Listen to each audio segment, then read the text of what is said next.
오늘은 1월 14일 화요일이고요. 오늘은 일하고 퇴근하고 생활관 찬양팀 같이 섬겼던 오빠 2명과 언니 1명, 친구 1명과 같이 밥 먹고 빙수도 먹고 많은 이야기를 하면서 좋은 시간을 보내다가 집으로 돌아왔고요. 네, 오늘은 요한복음 4장 43절부터 54절 말씀이고요.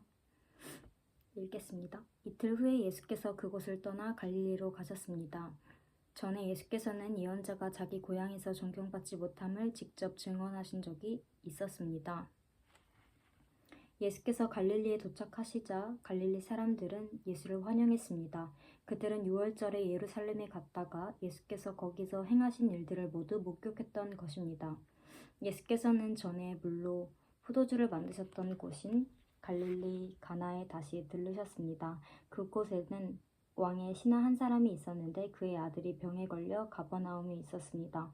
예수께서 유대에서 갈릴리로 오셨다는 소문을 들은 왕의 신하는 예수께로 가서 오셔서 자기 아들을 고쳐달라고 애원했습니다. 그의 아들은 거의 죽어가고 있었습니다. 예수께서 그에게 말씀하셨습니다. 너희는 표적이나 기사를 보지 않고서는 전혀 믿으려 하지 않는다. 신하가 말했습니다. 선생님, 제 아이가 죽기 전에 내려와 주십시오. 예수께서 그에게 대답하셨습니다. 가보아라, 네 아들이 살 것이다.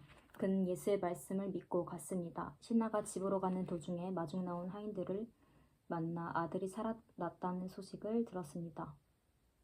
그가 하인들에게 아이가 언제부터 좋아졌느냐고 묻자 어제 오후 1시에 열이 떨어졌습니다 하고 종들이 대답했습니다.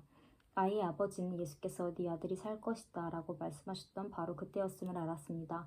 그래서 그와 그의 온 집안이 예수를 믿게 됐습니다. 이것은 예수께서 유대에서 갈릴리로 돌아오신 후에 행하신 두 번째 표적이었습니다. 오늘의 말씀 요약. 예루살렘에서 예수님이 하신 일을 본 갈릴리인들이 예수님을 영접합니다. 왕의 신하가 예수님께 와서 아들을 살려달라고 거듭 청하자 예수님은 그에게 아들이 살 것이라고 하십니다. 왕의 신하가 말씀을 믿고 가던 중 예수님이 말씀하신 그때 아들이 낳은 줄 알고 온 집안이 예수님을 믿습니다.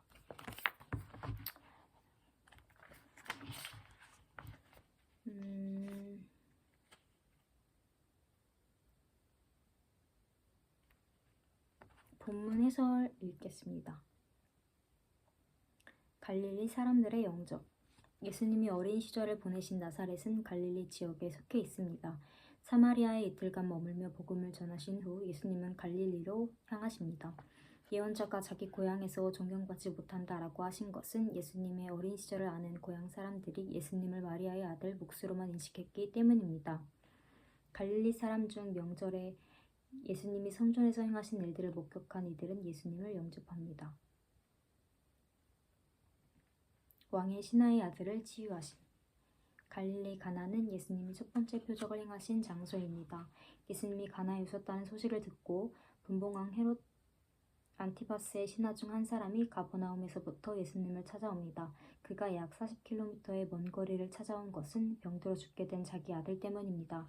왕의 신하는 예수님께 가버나움으로 함께 가서 자기 아들을 치료해달라고 요청합니다. 그도 믿음이 있었다면 백부장처럼 말씀으로 고쳐달라고 청했을 것입니다. 예수님은 그분을 메시아로 믿는 일에는 관심이 없고 표적에만 관심을 쏟는 이들을 책망하십니다. 왕의 신하가 절박하게 요청드리자 예수님은 가보아라, 네 아들이 살 것이다 라고 말씀하십니다.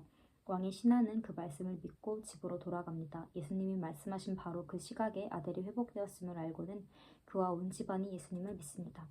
치유의 은혜보다 더 큰 선물은 예수님을 믿고 하나님 자녀가 되는 것입니다. 오늘의 기도. 주님, 표적과 기사가 없이는 도무지 믿지 않는 완악한 시대에 보이지 않아도 믿음으로 순종할 수 있는 신앙의 견고함을 주소서. 순종을 통해 제 삶에서 말씀대로 이루시는 살아계신 주님을 드러내게 하소서. 기적보다 크신 주님을 온전히 신뢰하며 찬양합니다. 묵상 에세이 읽겠습니다. 예수님 바로 보기, 방황의 시대, 방향이 되다. 이재훈 작가님. 역사적으로 교회의 위기는 기독교가 아니라 교회교가 되었을 때 일어났다. 유럽과 북미 대륙의 교회가 그랬고 한국 교회도 그 길에 들어섰다. 이 위기로부터 벗어나려면 교회가 예수님을 되찾아야 한다. 교회 제도와 의식 속에 갇힌 예수님을 되찾고 우리의 잘못된 의식 속에 갇힌 예수님을 제자리로 돌려놓아야 한다. 교회가 예수님 없는 종교가 되는 것은 예수님을 잘못 보고 있기 때문이다. 놀랍게도 예수님 당시 사람들도 예수님을 잘못 보았다. 자신들의 이념, 사상, 소원, 기대에 따라 예수님을 바라보니 메시아로 오신 예수님을 알아보지 못했다.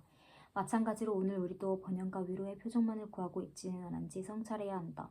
우리는 예수님을 성육신과 십자가를 통해서 봐야만 바로 볼 수 있다. 하늘 영광을 버리고 사람이 되기까지 낮아지신 하나님 아들, 죽기까지 낮아지셔서 죄인을 대신해 십자가에서 죽으신 예수님을 보아야 한다. 사람들이 성공과 번영의 관점으로만 예수님을 보려고 하기 때문에 십자가의 예수님은 어리석어 보일 수밖에 없다. 그러나 우리가 낮아지고 연약해져서 그리스도께 완전히 의존하면 그리스도의 생명이 우리 안에 역사함으로써 부활 능력을 경험하게 될 것이다. 세상이 줄 수 없는 새 생명을 체험하게 될 것이다. 그럴 때 우리 각자는 교회가 되며 세상은 교회를 통해 그리스도를 보게 될 것이다. 한절 묵상.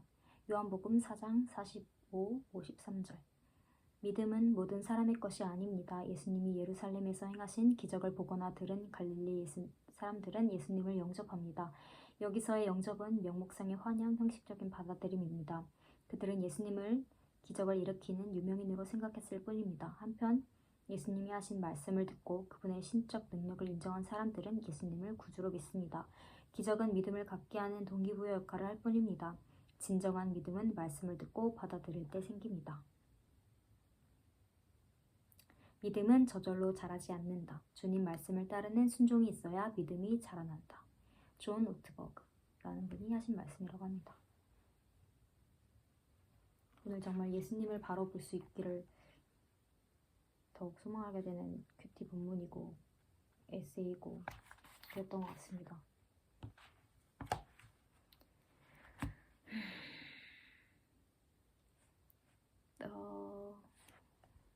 네, 오늘 하루도 잘 마무리하시고 파이팅!